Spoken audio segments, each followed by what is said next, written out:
घड़ी चलि आबैया। हाँ आ भरि दिन 4 बेर खेनाइए चाही, कतऽसँ देबै बैसारीमे तैयो। तऽ अहाँ जे कमाइ छियै से कि सब दिन ओकरे पूजा करबै आओर नहि कोनो काम काज? हाँ तऽ आइ आबै छै तऽ हम कहै छियै कतहु काम काज देखियौ गऽ। हाँ चलू ठीक छै राखू। बैसारीमे हम कतऽसँ खुएबै सबके? बैसारीमे खुएबै जे ओते रहत तखन ने। बजे खाना देता मतलब अहाँ कनि लाज लिहाज नहीं यऽ? हाँ भोरे उठै छियै अहाँ चलि जाइ छी टंडेली करैके लेल आ अहाँके छाने छाने जे भूख लागै कतऽसँ देबै? कथी के लाज लगे? माने भूख लगते तो खाइयो वाला नहीं है। खाइ लेल तऽ आओ, भूख लागत तऽ किया नहि खाओ? 4 बेर खाओ, भरि भरि थाली खाओ। माने हमरा खाइए के पीछे लागल रहे छै ना। माने केन को चल जाय छै। काम काज नहीं करबै तऽ के अहाँके बैसारीमे 10 बेर के खुएत? हां काम काज हम अभी नहीं करब। तहन खाइयो लेल नहीं छियै। हां तऽ हमरा काम के फेरा में लागल रहे छै ना। तऽ लागल नहीं कमाबे तब अहाँ देबै। हमर घरवाला तऽ अकेले दे धुर के कमाइए अहीं दुआरे। भैया तो हमरा नहीं बोले हैं। अहाँ केना बोले छी? हां तऽ भैया ने बाजैया ना, तें पर तऽ माथा पर चढ़ल छी। नहीं अहाँ के माथा पर हम चढ़ल छी। बाजब नहीं तो भैया हमरा पर खर्चा करे से हमरा बोलबे नहीं करे।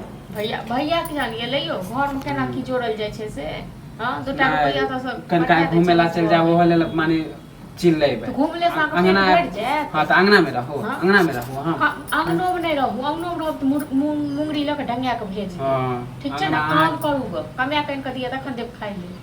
नहीं तो नहीं देब बैसारी में। नहीं हम नहीं कमाए त अहाँ नहीं देबे। नहीं देब, कथी के साथी देब? कथी के साथी देब से कहू ना। हां कोनो ई त नहीं है जे आप कमाए वाला। हां त भैया के जाके बोल देब हम, बहुत देख लेलिए। जे ज्यादा भैया पर में उड़ू नहीं, बुझलो ना? ज्यादा भैया पर में उड़ैत रहै छै से उड़ू नहीं। नहीं तो तहन पैक तोड़। पहले त एना नहीं बोले छै, आजकल बड़ा बोले लगले। बाजब नहीं तो। आप कथी भ गेला? बाजब नहीं तो खा जाइ छी भरि भरि थाली से कतऽ से एते?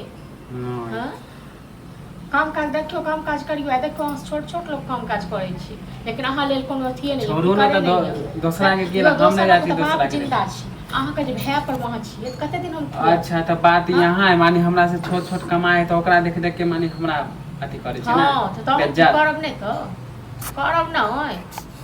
नहीं हमर घर वाला थोड़े ना के जमा खर्च नहीं है जा तक अथी रह। हां त कमाए त दे दे। हां हमरा नहीं चाहिए यहाँ के कमाई, हमरा कमाई के धमकियो नहीं दियो, बुझलो ना? अपन कमाई अपने राखू, लेकिन अपन पेटो तो भरू। कुत्तो बिलाड़ जे रहै छै से अपन पेट भरि लै छै, दोसर काज का पर नहीं रहै छै। त नहीं देब हमरा खाए? नहीं देब खाए ले। नहीं देब माने ठाइने ले छियै? हां त ठाइन ले ना। हां त जब हां त देख कमाई छी त दे देब। 1 रुपया नहीं देब अहाँ के। कमाई अहाँ अपने पास कसू। अगर ठीक ठाक बोली रहे तो हम सारा पैसा हां आपके दे तो देब। अहाँ अपन पैसा अपने पास कसू, नहीं चाहिए अहाँ के पैसा। अपन पहले पेट भरि लिया। हम त अपन पेट भरे लेबे बहुत हो भरि लिया गो, बहुत अहाँ के भ गेल। अहाँ के बैसारी। हां 1 महीना से हम 1 महीना से देख रहल छी अहाँ के चाल चलन बदल गेल। चाल चलन देखै छी गो, की केली कतो किछ केलिए कुकरम की? हां त जाइत नै छै, दोसर के बात सुने ओहे देख देख के सीखे छी अहाँ ना। अहाँ जे भरि जे बौआइत रहै छी ऐसा अहाँ के फेर नाना के नौकर छी, बापा के नौकर? माने हम बबाए कर हां बबाए नै बापा के नौकर छी। हां हम कमाए हमर बाप के नौकर किया रहबे? बहुत देख लेलिए आप। हां त देखिए हम केना नहीं कमाई छी। हां तो जाओ ना कमाओ ना, हमरा के धमकी दै छी कमाएब अपना लेल नहीं कमाएब।